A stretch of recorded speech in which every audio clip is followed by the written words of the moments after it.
Kain tayo guys, magluluto tayo dito ngayon. Dito tayo niyan sa sa restaurant ng Gumakin. Dito kami naka-stay. So, ang pagkain na yan, kasama yan sa service ng aming pinag-istihan. Kung ano yung pagkain nila dyan, yun. Masarap yung pagkain dito. Hindi yan sila, hindi katulad dati sa aming inisti dati na hindi masarap. Dito ang sarap. Lalo na yung isda, gustong gusto ko.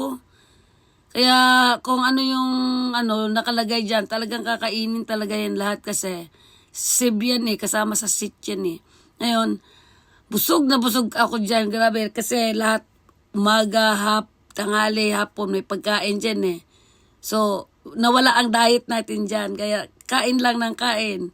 Kaya pagka dating na sa bahay, kasi one day lang naman kami dyan naka-stay One day lang. So mamaya-maya uwi na kami niyan.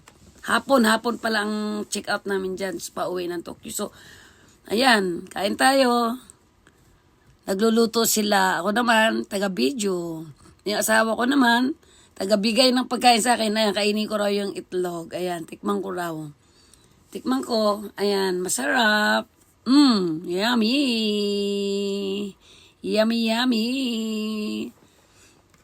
Tignan mo, parang malaki na nga ako dyan. Oh, mayroon tayong sabaw. Miso siro yan, miso siro. Yan, sashimi. Sashimi ang una kong kinain. Nabusog na ako, wala pang kanin. Kaya, kain lang ng kain. Ugali yan nila, yan, nauubos na nga, Ubos, mga busog. May pa dyan, may dessert pa. Pinakain ko na nga sa asawa ko yung iba kasi hindi ko na kaya.